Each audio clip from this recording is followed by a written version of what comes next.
ಇವತ್ತು ನಮ್ಮ ನಾಡಿನಲ್ಲಿ ಮತ್ತು ದೇಶದಲ್ಲಿ ಕೋಮುವಾದಿಗಳನ್ನ, ಜಾತಿವಾದಿಗಳನ್ನ,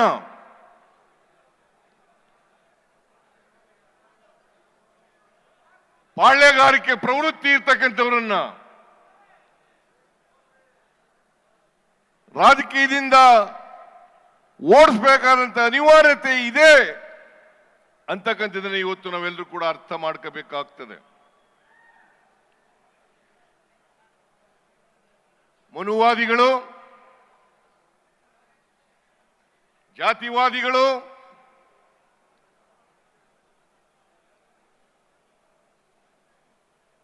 ಹಾಗೂ ಪಾಳ್ಯಗಾರಿಕೆ ಪ್ರವೃತ್ತಿ ಇರ್ತಕ್ಕಂಥವ್ರು ಇವ್ರು ಯಾರು ಕೂಡ ಶೋಷಿತರು ಅಧಿಕಾರ ಮಾಡತಕ್ಕಂಥದನ್ನ ಸಹಿಸಲ್ಲ. ಇದನ್ನ ನಾವೆಲ್ಲರೂ ಕೂಡ ಒಕ್ಕೊರಲಿನಿಂದ ಖಂಡಿಸಬೇಕಾಗ್ತದೆ, ವಿರೋಧ ಮಾಡಬೇಕಾಗ್ತದೆ. ಅದಕ್ಕೋಸ್ಕರವಾಗಿ ಈ ಸಮಾವೇಶವನ್ನ ಏರ್ಪಾಡು ಮಾಡಿರ್ತಕ್ಕಂಥದ್ದು.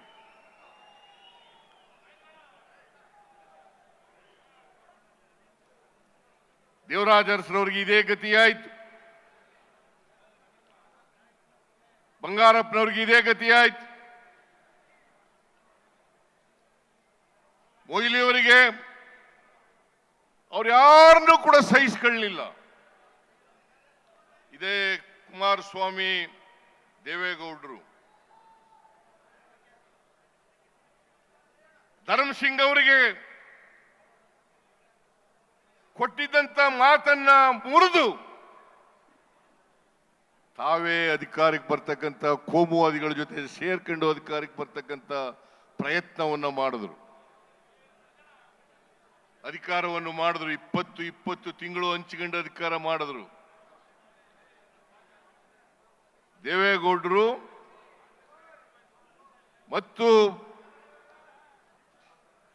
ಕುಮಾರಸ್ವಾಮಿ ಅವರು ಯಾವತ್ತೂ ಕೂಡ ಕೊಟ್ಟ ಮಾತಿನಂತೆ ನಡ್ಕೊಳ್ತಕ್ಕಂಥ ವ್ಯಕ್ತಿಗಳಲ್ಲ. ಸೇಡಿನ ರಾಜಕೀಯವನ್ನು ಮಾಡೋದರಲ್ಲಿ,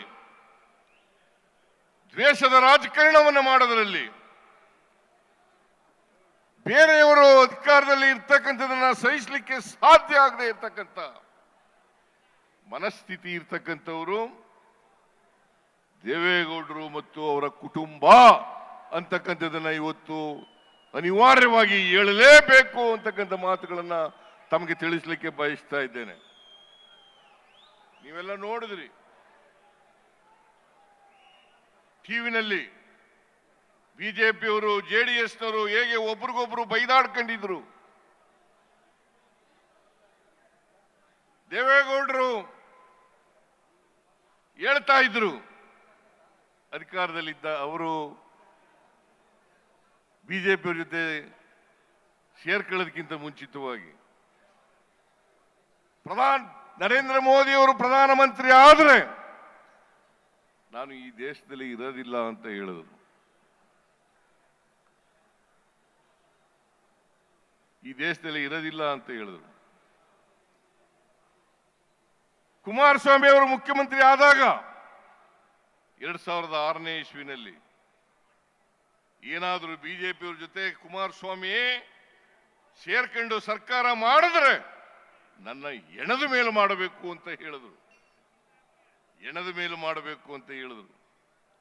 ಈಗ ಕೋಮುವಾದಿಗಳ ಜೊತೆ ಸೇರ್ಕೊಂಡು ಷಡ್ಯಂತ್ರವನ್ನ ಮಾಡಿ ಕೇಂದ್ರ ಸರ್ಕಾರ ಜೊತೆ ಶಾಮೀಲಾಗಿ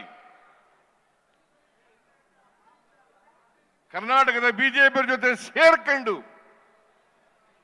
ನಮ್ಮ ಸರ್ಕಾರವನ್ನ ದುರ್ಬಲಗೊಳಿಸತಕ್ಕಂತ ದುಷ್ಟ ಪ್ರಯತ್ನವನ್ನ ಮಾಡ್ತಾ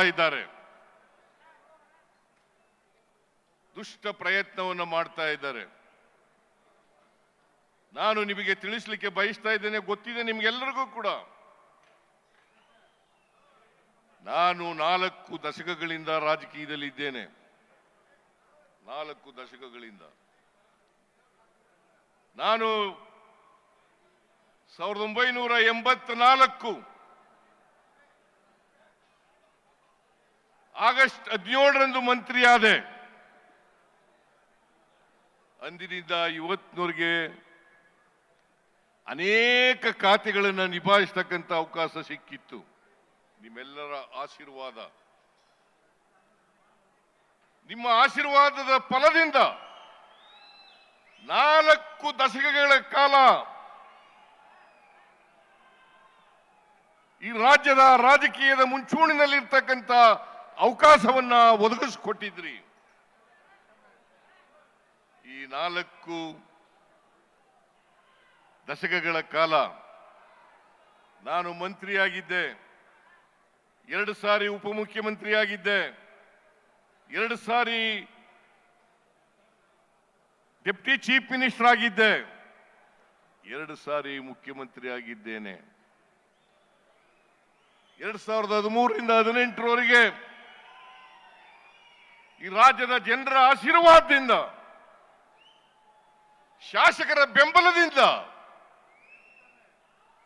ನಾನು ಮುಖ್ಯಮಂತ್ರಿ ಆಗ್ತಕ್ಕಂಥ ಅವಕಾಶ ಸಿಕ್ಕಿತ್ತು.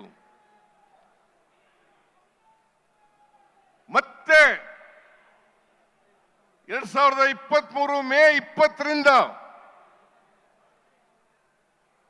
ಕರ್ನಾಟಕದಲ್ಲಿ 2ನೇ ಬಾರಿ ಮುಖ್ಯಮಂತ್ರಿ ಆಗ್ತಕ್ಕಂಥ ಅವಕಾಶ ಸಿಕ್ಕಿದೆ.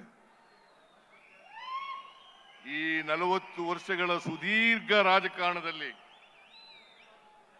ನನ್ನ ಮೇಲೆ ಯಾವುದೇ ಕಪ್ಪು ಚುಕ್ಕಿ ಇಲ್ಲ.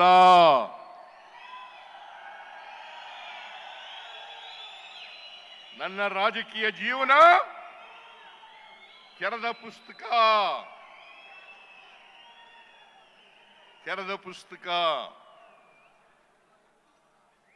ನಾನು ಇಷ್ಟೆಲ್ಲ ಅಧಿಕಾರ ಸಿಕ್ಕಿದ್ರು ಕೂಡ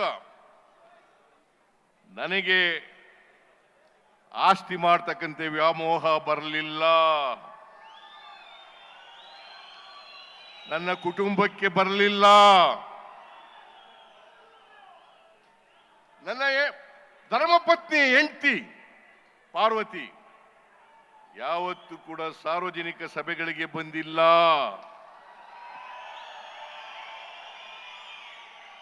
ನಾನು ಮಂತ್ರಿ ಆಗಲಿ ಮುಖ್ಯಮಂತ್ರಿ ಆಗಲಿ ಪ್ರಮಾಣ ವಚನ ಸ್ವೀಕಾರ ಮಾಡತಕ್ಕಂಥ ಸಮಾರಂಭಕ್ಕೂ ಬಂದಿಲ್ಲ. ಬಹುಶಃ ಇಲ್ಲಿ ಕೂತಿರ್ತಕ್ಕಂಥ ಅನೇಕ ಜನರು ನನ್ನ ಹೆಂಡತಿ ಮುಖನೂ ಕೂಡ ನೋಡಿಲ್ಲ.